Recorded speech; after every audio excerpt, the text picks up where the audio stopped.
Okay naman, wala naman ako nakita. Kanina, medyo nagkaroon ng tension kasi sa ating isip lang na hindi tayo pabibigyan. Pabibigyan pala tayo kasi nag-usap kami nung hepe dito. Wala naman kanong tension, miscommunication. Ano ba yung hinihingi, sir? Makausap ng abogado namin, si General Poques, then siyempre para may maakumpanahan siya ng kanyang abogado. So hindi nangyari because of miscommunication. Pero wala tayong masabi sa CIDG. Ang aming sinasabi na talaga yung national government talagang bangag ang pag-iisip. Pero sa proseso, kasunod ang proseso. Okay? Narito na si Atty. Kasi I'm retired journalist. Dito lang, sir. Sir, upo kayo.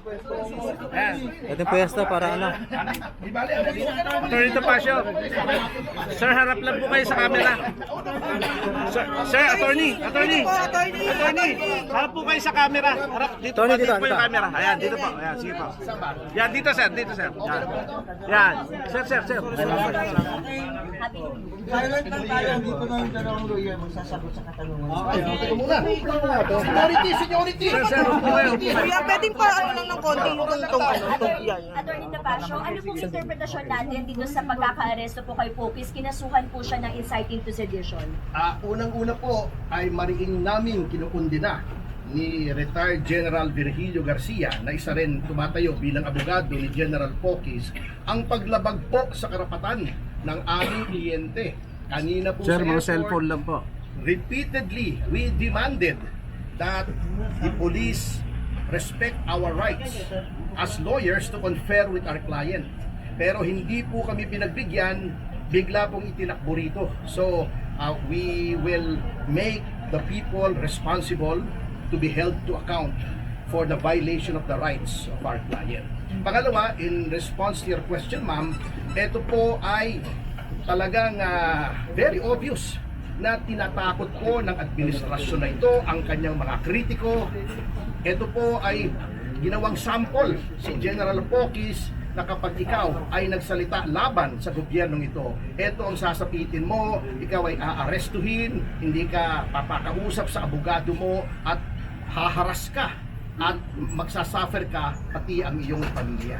Sir, attorney, kanina po nabanggit ni General Nartates, wala naman daw hong personalan.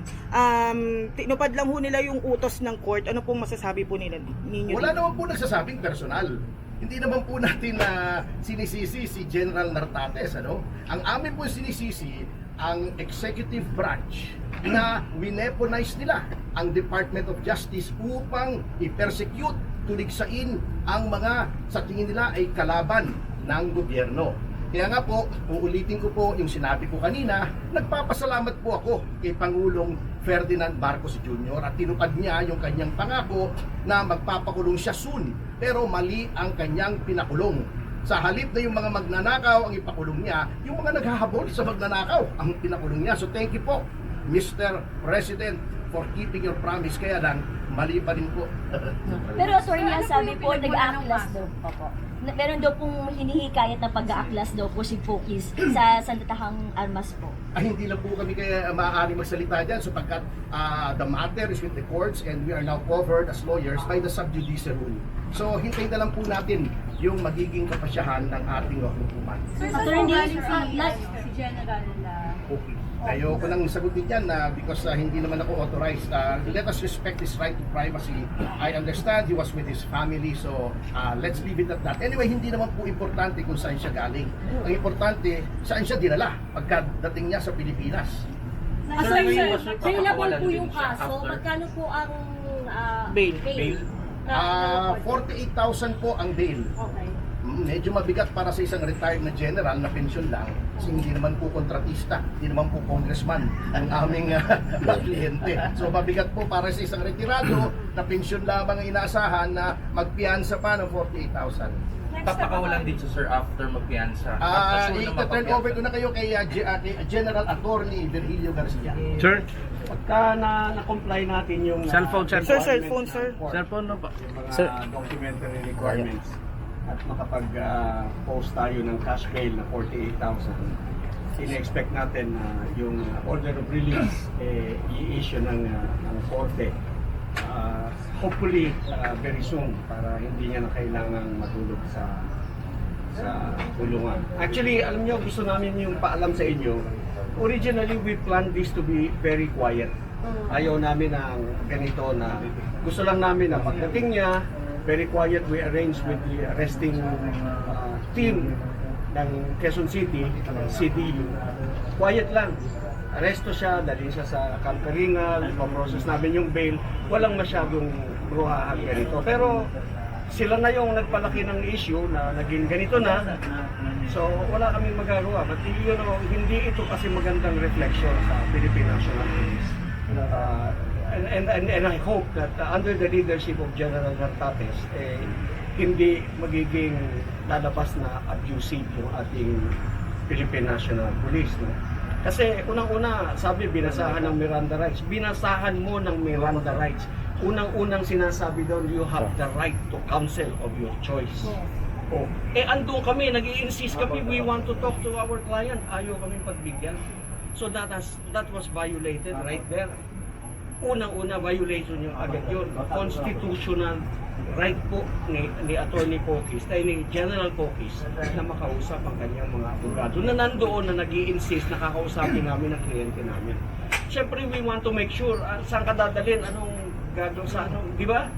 We want to make sure that our client will be transported safely at saka kung saan dadalhin. Wala naghabulan kami, hindi namin alam kung saan. So, that was violated. And hindi namin pwedeng palagpasin yung violation na yun. Sir, ibig sabihin, sasampahan niyo ng kaso yung Natural. Natural. Anong kaso, sir? Administrative. Kung may criminal, pati criminal. So, pero definitely hindi namin palalagpasin ito. Dahil hindi naman pwedeng i-violate nyo nang i-violate ang constitutional rights ng ating mga mamamayan. Hindi naman pwedeng manghidnap kayo ng manghidnap pati palipad nyo sa kung saan yung taong Pilipino. Hindi po pwede yung ganun. Meron po tayong batas na kailangan natin sundin. Sila po dapat ang nagpapatupad ng batas. Hindi sila yung lumalabag sa batas mismo. Hindi, we do not go through the exercise of reading rights pagkatapos i-violate mo right there. Hindi pwede. Attorney, kamusta si Sir Pocis? Ay, it's Anong okay. pahayag niya po Medyo, dito ano sa... lang, alam mo, siyempre, kasama mo, asawa mo yun, nag-aalala ka na, siyempre, concerned din siya doon sa how the wife will feel. Si General Pocis he's been through a lot all his life, serving this country. The medal yan eh. Oo. Kung siya lang, yung sarili niya, kaya niyang i-handle yun. Pero siyempre, andyan yung asawa mo na nag-aalala sa'yo. Alam mo naman yung mga lalaki pagka kayo you think about yung how they're feeling para hindi sila. Ano lang po yung pahayag niya po dito sa inciting to sedition na kinakaharap po niya? Hindi namin mapaniwalaan itong inciting to sedition eh. Sana ibang kaso na lang ikinaso nila eh. Kasi alam niyo, nagretiro yan sa serbisyo. More than 30 years na nagsilbi para sa bayan. Para manatili yung integridad ng ating bayan, para yung katahimikan at katiwasayan ng buhay ng ating mga mamamayan ay mapanatili natin. Pagkatapos nag-retire ka at saka mo guguluhin ang taong bayan at saka ka mag-i-incite. Alam niyo ba, inciting to the sedition? Bubuskahin mo yung mga tao para magalit at na mag-alsa sa laban sa gobyerno. Meron ba naman sundalong gagawa ng ganon? Hindi. Kaya nga sinasabi namin, kami pinaliwanag na namin una pa namin. Gusto naming mangyari, we respect, we obey, and we protect the Constitution. Palagi po kaming sang-ayon sa batas. Lahat ng ginagalaw namin, lahat ng ginagawa namin, ayaw po namin lumabag sa batas dahil meron naman tayong batas na pwedeng sundin. May patakaran na dapat na ginagalang natin. Pagkatapos inciting to sedition, pag nabasa po ninyo yung complaint, 1+1. Oh no, really. I mean, gusto niyo ng kopya, bigyan namin kayo ng kopya. 1+1